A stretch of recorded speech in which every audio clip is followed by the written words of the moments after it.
नमस्कार, जय हिंद। आज हम बात करेंगे भारत विभाजन विभीषका स्मृति दिवस, जो कि है 14 अगस्त को मनाया जाएगा। ऐसी घोषणा कब की गई? 2021 में। तो देखिए, क्या ज़रूरत आ पड़ी अचानक से आपको ये बताया जा रहा है कि भारत विभाजन विभीषका स्मृति दिवस आप ज़रूर मनाएं, इसके बारे में चर्चा करें। कि देखिए, इतिहास या तो स्वयं को दोहराता है या दोहराने का प्रयास करता है। तो आपको पता होना चाहिए कि भारत विभाजन के कारण क्या रहे, जिससे कि भविष्य में या अभी जो चल रहा है आपको पूरा सिनारियो समझ में आए। और जो भारत के विभाजन करना चाहते हैं या ऐसे एलिमेंट जो भारत में अव्यवस्था फैलाना चाहते हैं, आप उनके बारे में समझिए कि इनकी प्लानिंग क्या है। मकसद यही है। ऐसा नहीं है कि हिस्ट्री आपको पढ़ा दिए क्वेश्चन पूछ लेंगे, इसलिए आपसे सीधे पीएम बोल रहे हैं कि इसको ज़ोर शोर से मनाइए। तो पहले तो विभाजन की बात आ गई, पाकिस्तान की भी चर्चा होगी। और पाकिस्तान की चर्चा होगी तो पाकिस्तानी कमेंट्स में आएंगे, तो उनके कमेंट्स में शुरू कहाँ से करेंगे? देखिए, सबसे पहले वो यहीं से शुरू करते हैं, बोलते हैं टॉयलेट से। इंडिया में टॉयलेट्स नहीं है, इसके बाद चर्चा करते हैं इसमें। तो हम पहले उनको ही निपटा देते हैं, फिर आगे बढ़ते हैं। तो उनको बता देते हैं कि 98.21% ODF स्टेटस मिल चुका है। कितना? 98.21%। उसमें भी बात फैक्ट की होगी, बात अखबारों की कटिंग की नहीं होगी। उसमें ये मानते हैं कि लगभग 15% लोग अभी भी उनको यूज नहीं कर रहे हैं, या जो बने हुए हैं यूज करने की स्थिति में नहीं है। तो वो भी 83.21% होता है जो इंडिया में टॉयलेट्स की संख्या है, ये यूज किए जा रहे हैं। अब बात करते हैं पाकिस्तान की। तो पाकिस्तान क्लेम करता है, क्यों कह रहा हूँ मैं क्लेम करता है, क्योंकि उन्होंने अगर मिट्टी के भी आसपास लकड़ी से घेर लिया, उसको वो टॉयलेट बोलते हैं। तो मिट्टी से भी अगर उन्होंने बनाया है तो वो क्लेम करता है कि हमारे 93% लोगों तक टॉयलेट की पहुँच है। और उन्हीं का डेटा कहता है, उनमें कई जगह 40 मिलियन बोलते हैं, कई जगह 80 मिलियन बोलते हैं कि इन लोगों के पास एक्सेस नहीं है या बहुत घटिया स्थिति। तो अगर हम मिनिमम लेके चलते हैं जो उन्हीं के डेटा से 17.4% उनको, मतलब ये यूज करने की स्थिति में ही नहीं है, तो ये बैठता है 75.6%। तो परसेंटेज में देख लीजिए आप कि कितनी संख्या है। तो टॉयलेट वाला कमेंट अपना देख लीजिए कि तुम्हारी औकात क्या है। उसके बाद वही कमेंट, टी वाज फैंटास्टिक। तो देखिए, हमारे यहाँ प्रथा है कि जो नौकर है वो अगर कुछ काम करता है, सर्वेंट है, उसकी हम तारीफ कर देते हैं। तो टी वाज फैंटास्टिक मत लिखना, आपको पता ही है। और हाँ, टॉयलेट की चिंता इसलिए इंडिया में ज़्यादा है क्योंकि हमारे पास खाने को है। तो हमारे पास खाने को ही नहीं है, तो हम क्या टॉयलेट बना? ना पीने को है ना खाने को है। अब बात करते हैं, एक और कमेंट आएगा 152 पर जीरो, याद है कि भूल गए? तो भाई 1971, 93,000 पे जीरो भूल गए या याद है? तो चलिए अब शुरू करते हैं कि भारत विभाजन की पृष्ठभूमि क्या रही। तो भारत विभाजन का सबसे मुख्य कारण रहा अंग्रेजों के षड्यंत्र और मुस्लिम लीग की सांप्रदायिकता की नीति। अंग्रेजों ने क्या किया? मुसलमानों का सपोर्ट करना शुरू कर दिया। देखिए, एक होता है सपोर्ट, एक होता है उनके गलत में साथ देना। तो उन्होंने जानबूझ के, ऐसा नहीं है कि उनसे कोई उनके बहुत नाता था पुराना, ऐसा नहीं है, उनसे कुछ नहीं था, बस वो पॉलिटिक्स खेल रहे थे। और उन्होंने क्या किया कि मुस्लिम लीग को बढ़ावा देना शुरू किया और कहा तुम ये मांगो, तुम वो मांगो। और ब्रिटिश सरकार कांग्रेस को क्या बोल रही थी कि एक हिंदू संस्था है, और मुस्लिम लीग को भड़का रही थी। जैसा आज के ज़माने में एक गवर्नमेंट को बोलते हैं कि ये एक हिंदू संस्था है, ऐसे ही कर रही ना। और भड़का कौन रहा है ये आपको पता है। ठीक है, अभी देख लीजिए, फिर समझ में आएगा कि दिक्कत क्या है। और उसके बाद ब्रिटिश सरकार जो भी एक्ट ला रही थी वो सांप्रदायिकता पर आधारित थे। मतलब धर्म देखकर वो एक्ट बनाए जा रहे थे कि अगर आप हिंदू हैं तो ये, मुसलमान हैं तो ये। अंग्रेजों ने मुसलमानों से सहानुभूति प्राप्त करने के लिए हिंदू मुस्लिम में अंतर करना प्रारंभ कर दिया। मुसलमानों को कहा कि आपको सिक्योरिटी देंगे, मतलब उनको ये फील कराया कि आप हिंदुओं के बीच सुरक्षित नहीं। और हिंदुओं में जिनमें राष्ट्रीय भावना का प्रचार प्रसार हो रहा था उनके विरुद्ध लाने का प्रयास किया, मुसलमानों को उनके खिलाफ लड़ाने का प्रयास किया। किसने? ब्रिटिश ने। तो 1947 में भारत विभाजन के प्रमुख कारण देख लेते हैं। तो हुआ क्या कि शिमला प्रतिनिधि मंडल में मुस्लिम नेताओं ने एक केंद्रीय मुस्लिम सभा बनाने की सोची और उसका लक्ष्य था मुसलमानों के हितों की रक्षा करना। जैसे आजकल एक संस्था है PFI, उसका भी लक्ष्य यही बताते हैं, करते कुछ और हैं, आप देख चुके होंगे विभिन्न विभिन्न गतिविधियों। और 30 दिसंबर 1906 को गठन होता है अखिल भारतीय मुस्लिम लीग का। अखिल भारतीय मुस्लिम लीग का कब? 30 दिसंबर 1906 को। और मुस्लिम लीग का उद्देश्य देखिए, मुस्लिम लीग का उद्देश्य था सांप्रदायिकता और हठ धर्मिता फैलाना, मतलब अपनी मनमानी करना, अपने मतलब जो कानून नियम है वो चलाना और हठ धर्मिता। और लीग का उद्देश्य विदेशी हुकूमत के प्रति राजभक्ति में वृद्धि और राष्ट्रीय आंदोलन के प्रवाह को रोकना था। मतलब हुआ क्या था, जैसे 1857 की क्रांति हुई या उसके बाद के भी आंदोलन हुए तो हिंदू और मुस्लिम एक साथ लड़ते गए थे अंग्रेजों के खिलाफ। तो अंग्रेज ये समझ तो चुके थे कि हमें इंडिया छोड़ना है, लेकिन वो चाहते थे कि यहाँ पर दो देश बने और दो विभाजित देश बने, और दो विभाजित देश इधर पर दक्षिण पूर्वी एशिया में और दक्षिण एशिया में हमें हमारी उपस्थिति। भविष्य के लिए बात करते हैं, अंग्रेज बहुत लंबी सोचते थे। वो सोचते थे कि अगर ये दोनों कमज़ोर देश रहेंगे या लड़ते रहेंगे तो हमारे लिए मार्केट दोनों के खुले रहेंगे। अंग्रेज समझ तो गए थे पहले ही कि अब हमें यहाँ से जाना होगा, लेकिन उन्होंने उसके भविष्य के बारे में सोचने लगे कि भविष्य में इनसे कैसे बिजनेस किया जा सकता है। उसके बाद आते हैं मोहम्मद अली जिन्ना। हाँ, तो जिन्ना के बारे में बता दें, जिन्ना के पिता का नाम क्या था?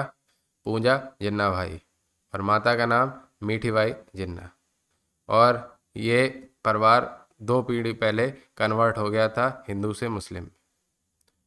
तो जो पाकिस्तानी दूसरों को चिल्लाते हैं काफिर, तो भाई सुबह उठ के तुम काफिर की फ़ोटो देखते हो, वही हैं जिन्ना।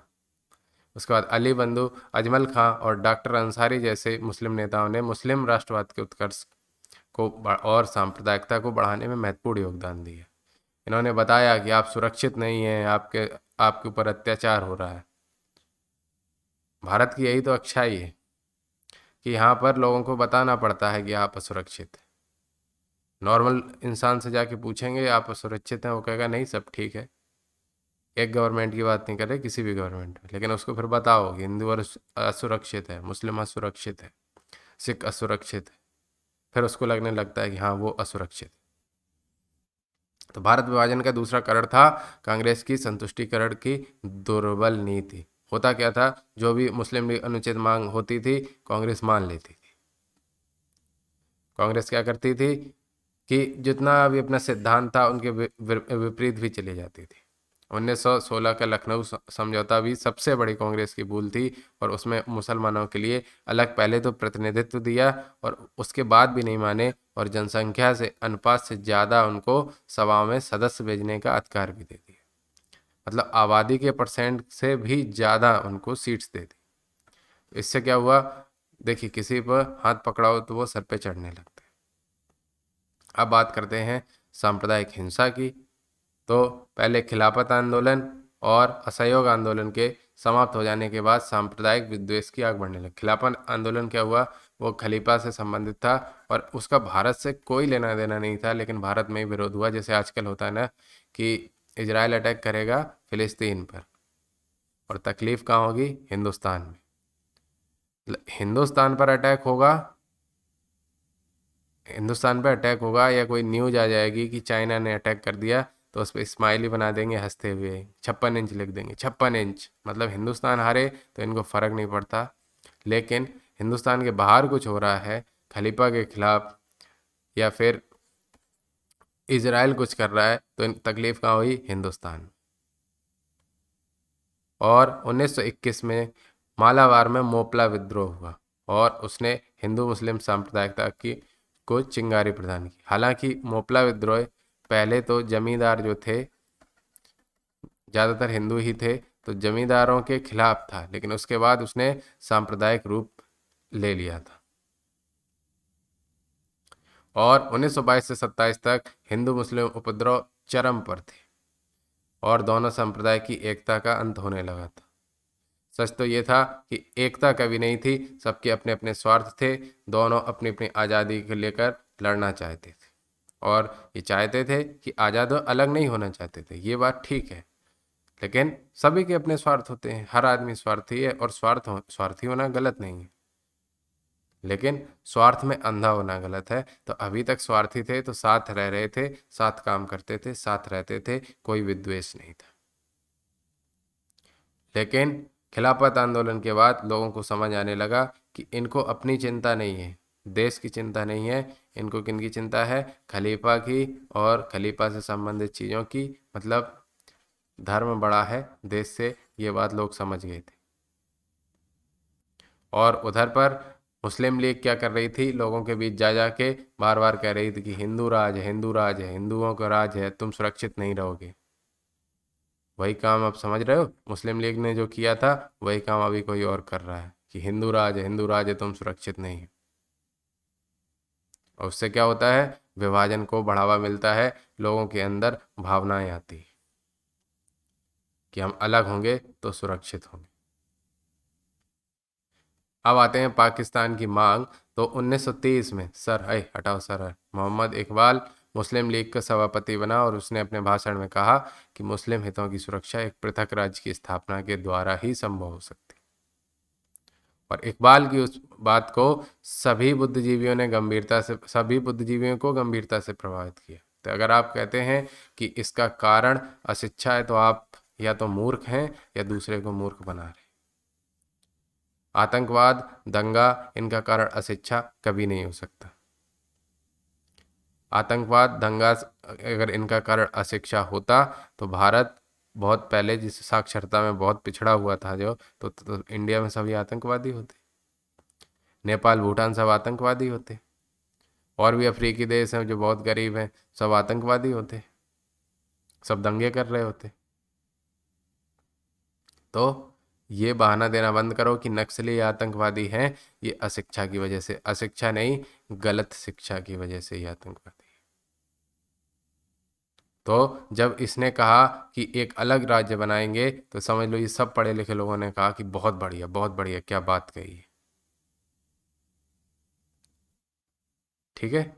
लेकिन जो पाकिस्तान शब्द है वो किसने दिया, कैम्ब्रिज विश्वविद्यालय के एक विद्यार्थी जो थे नहीं सॉरी था जो था चौधरी रहमत अली और उसके 3 साथी।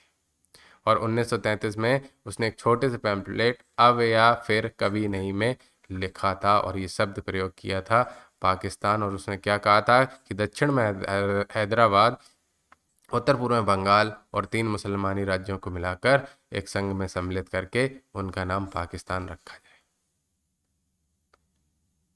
तो ये उन लोगों के लिए संदेश है जो कहते हैं बोलने दो, बोलने की आज़ादी में दिक्कत क्या है, तो भाई बोलो ना।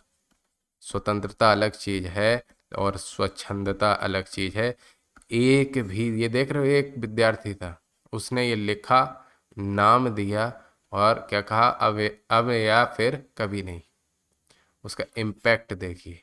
तो अगर कोई भी देश विरोधी बोलता है तो मत बोलने दो, मत बोलने दो, कोई भी आर्टिकल लगता हो। स्वतंत्र हैं आप, स्वच्छंद नहीं। क्यों बोलने दें, देश के खिलाफ नहीं बोलने देंगे, बिल्कुल भी नहीं बोलने देना चाहिए, क्योंकि यही तो सब पहले होता आया होगा। और तब भी कई लोग होंगे, कई नेता होंगे जो समझाते होंगे कि थोड़ा सा गुस्सा है, अपने गुस्सा निकाल रहा है। कोई कहेगा बेरोजगारी का गुस्सा निकाल रहा है, तो भाई देखो, कोई भी गवर्नमेंट हो उसमें 150 कमियां होती हैं, आपको विरोध करना है।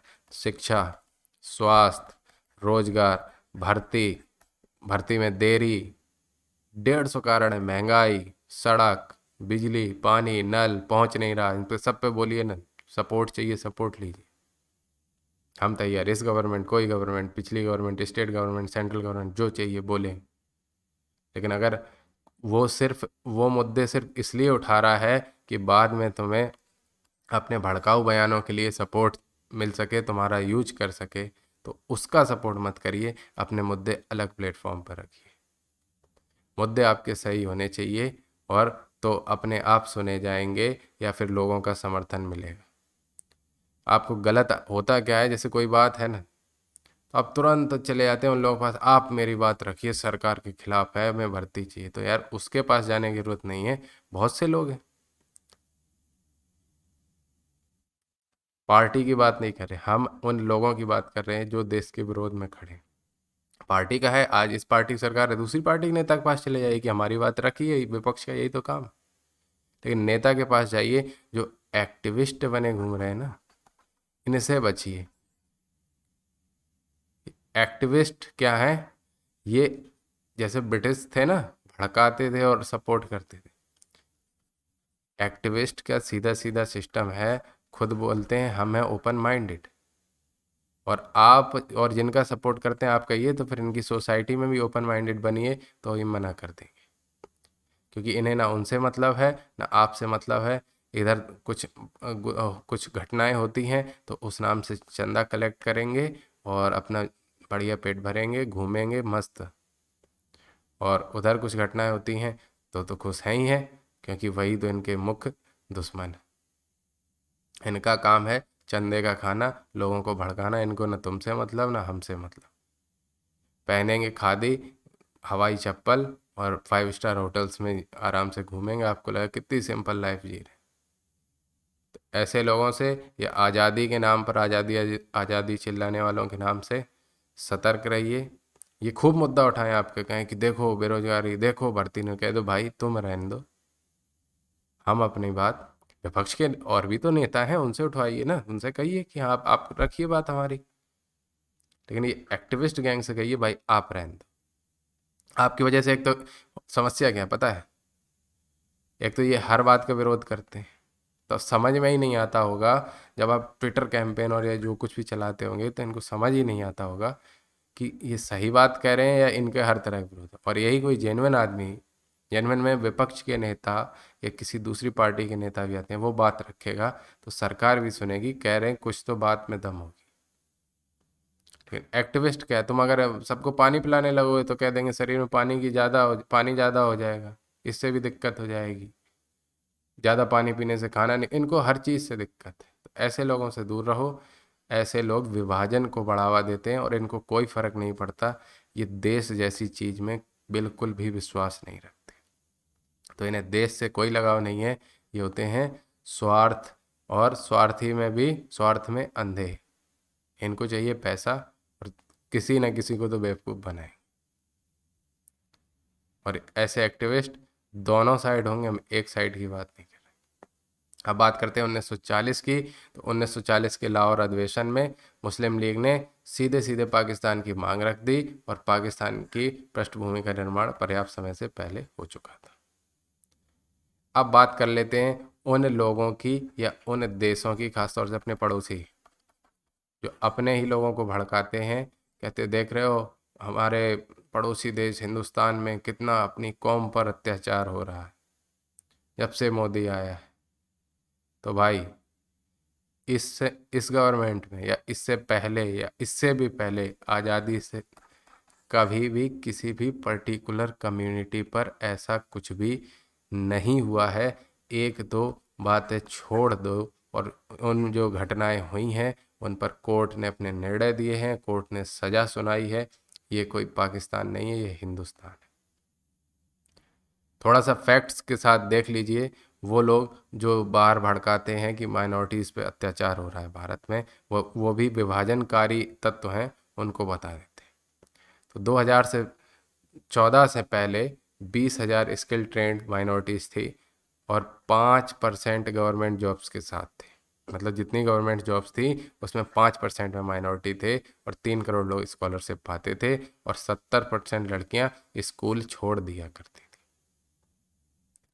और 2014 के बाद 2 मिलियन स्किल ट्रेंड हो गए, और गवर्नमेंट जॉब में इनका परसेंटेज बढ़ के 10% हो गया। स्कॉलरशिप लेने वाले 5 करोड़ हो गए। फ्री यूपीएससी की कोचिंग हो गई, और 30% गर्ल्स ड्रॉप आउट रेट हो गया। कितना घट गया? 40% ड्रॉप आउट रेट घट गया, माने स्कूल छोड़ने वाली लड़कियों की संख्या में कमी आई। दूसरी बात फैक्ट ये है कि जो मुस्लिम पॉपुलेशन है वो 14.2% है, और 31.3% जो घर हैं आवास योजना के तहत वो मुस्लिम्स को मिले। 33% जो फंड है किसान सम्मान निधि का वो मुस्लिम्स को मिला है, और मुद्रा योजना के 36% जो लाभार्थी हैं वो मुस्लिम्स हैं। तो आप अंदाज लगा लीजिए कि कितना भयंकर अत्याचार कर, भाई पैसे दे रही है, भाई सपोर्ट कर रही है, अत्याचार की तो पराकाष्ठा है। तो देखिए, स्वतंत्रता मिलेगी, स्वच्छंदता नहीं मिलेगी, चाहे कोई हो। और पर्टिकुलर रिलीजन की भी बात कर लें तो चाहे सड़क पे नमाज पढ़ी जाए या सड़क घेर के हनुमान चालीसा या दूसरे धर्म का कुछ भी, वो सब कुछ नहीं होना चाहिए। अब बात आप कांवड़ यात्रा या उसकी नहीं करना, वो वार्षिक आयोजन है और वो परमिशन के साथ किया जाता है। जैसे मुहर्रम का जुलूस तो वो तो होता है, लेकिन आप वो पर डे थोड़ी करेंगे, परमिशन होती है, तो पता होता है कि क्या होने वाला है क्या नहीं होने वाला है, सारी व्यवस्था करनी पड़ती। रूट डाइवर्ट कर देते हैं कि जाम ना लगे, ऐसे थोड़ी होगा मन आया चले गए सड़क जाम कर ली। और एक को अगर आप बढ़ावा देंगे तो दूसरे को तो बुरा लगेगा, स्वाभाविक सी बात है। एक आदमी से आप बोल रहे हैं कि आपने अगर 18 साल से नीचे की लड़की से शादी की तो आप हो गए दोषी, और एक से कह रहे हैं आप 16 तक की कर लो, कोई दिक्कत नहीं है। कोई दिक्कत क्यों नहीं है दिक्कत भाई? एक आदमी एक शादी कर रहा है, दो शादी कर रहा है तो वो दोषी, और एक आदमी तीन भी कर ले रहा है, कह रहे कोई बात नहीं। क्यों कोई बात नहीं? एक कानून होना चाहिए ना सबके लिए। ऐसे सबके लिए किसी के उत्थान के लिए कुछ करना है, देखिए ये फालतू चीजें हैं और फालतू चीजों का बढ़ावा नहीं मिलना चाहिए। अगर किसी को उत्थान के लिए कोई काम आ रहा है, माने किसी को स्कॉलरशिप मिले, ज़्यादा भी मिल जाए तो फ़र्क नहीं, कि जनसंख्या 14.5% है, 31% मिल गई, बहुत अच्छी बात है, बहुत बढ़िया, कोई दिक्कत नहीं। आवास योजना में मिल गई, किसी को तकलीफ नहीं होगी। लेकिन गलत चीज़ों में क्यों कह रहे हो? अगर ये दोषी है तो फिर इसको भी दोषी करार, ये सब नहीं होना चाहिए। इधर माइनर गर्ल हो गई, इधर माइनर गर्ल नहीं हुई, ये कौन सी बात है? ऐसी बहुत सी चीज़ें। तो जो नेगेटिव चीज़ें हैं उनमें आपको एज नहीं मिलनी चाहिए। पॉजिटिव चीज़ों में कोई दिक्कत नहीं, ज़्यादा भी मिल जाए किसी को भी फर्क नहीं पड़ता। अब बात करते हैं प्रधानमंत्री शादी शगुन स्कीम की। ये स्पेशली मुस्लिम गर्ल्स के लिए है जिन्होंने ग्रेजुएशन अपनी शादी से पहले पूरी कर ली, और उनको मिलेंगे 51,000 रुपये। अत्याचार की आप पराकाष्ठा देख रहे हैं। तो इन सब चीज़ों से बचें। किसी भी पार्टी को सपोर्ट करते हो कोई दिक्कत नहीं है, किसी भी पार्टी को सपोर्ट करें, मुद्दों को देखकर वोट दें, कोई दिक्कत नहीं। जो मन है करें, बस ये अलगाववादियों से दूर रहें जो विभाजन बढ़ाने का काम कर रहे हैं। क्यों? इतिहास में पहले भी हुआ है, लेकिन इस बार ऐसा नहीं होगा कि कोई चाहे कि भारत विभाजित हो जाए। तब भारत सशक्त भारत नहीं था, भारत सशक्त भारत है। तो विभाजन को जो चाहते भी हैं, इच्छा तो पूरी नहीं होगी लेकिन तकलीफ तो बढ़ी जाएगी ना। तो ऐसे काम करो ही मत जिससे भारत में विभाजन को बढ़ावा मिले। तो विभाजन को ना कभी भूलेंगे और ना माफ़ करेंगे। इसका मतलब समझिए कि बॉलीवुड वाले बोलते हैं ना, क्या बोलते हैं, कलाकार की कोई सीमा नहीं होती, बॉर्डर पार भी जा सकते हैं, क्रॉस बॉर्डर आने दो, इन पे रोक मतलब। फ्री में जाके दिखाओ ना, कलाकार की सीमा नहीं होती, नहीं जाएंगे। सबको दिख रहा है बिजनेस, ये कहो बिजनेस की कोई सीमा नहीं होती। और उनको कैसे माफ़ कर देंगे जब विभाजन में लाखों लोग मारे गए, बेघर हो गए, उनके साथ क्या क्या हुआ आपको पता है, जिंदा जलाए गए। उन लोगों को माफ़ कर दोगे? अरे यही होता कि एक भारत होता और एक तरफ मान लीजिए ईरान होता और हमारी लड़ाई होती, दुश्मनी होती।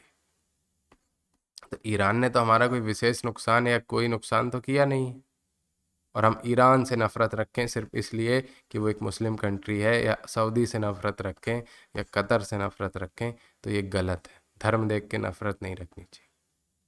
तब कहते हैं आप कि आप तो इनसे नफ़रत करने के लिए बोल रहे हैं, आप नफ़रत फैला रहे हैं।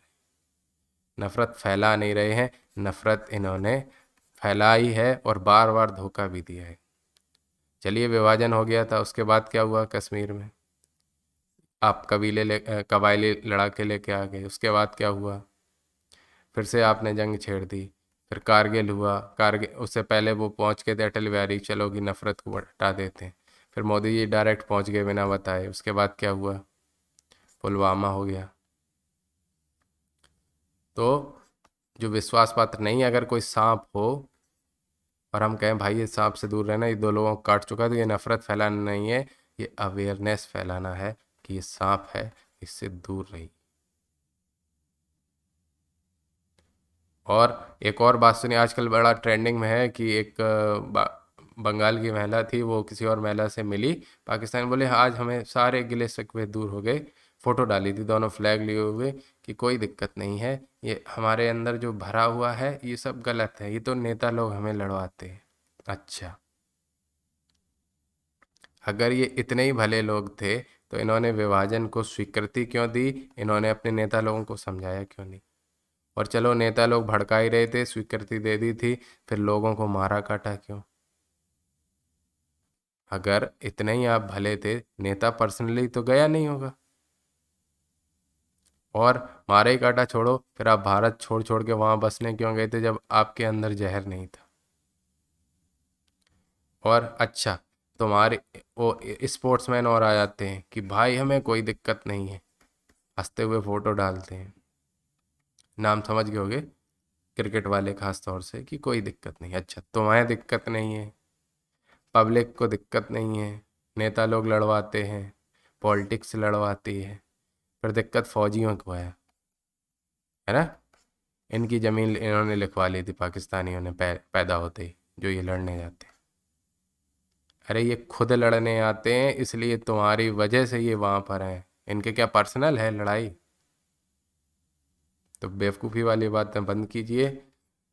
जो धोखेबाज है, जिसने विभाजन किया, जो अलग हुए, उन्हें ना भूलेंगे और ना कभी माफ़ करेंगे। स्वतंत्रता दिवस की अग्रिम शुभकामनाएं। जय हिंद।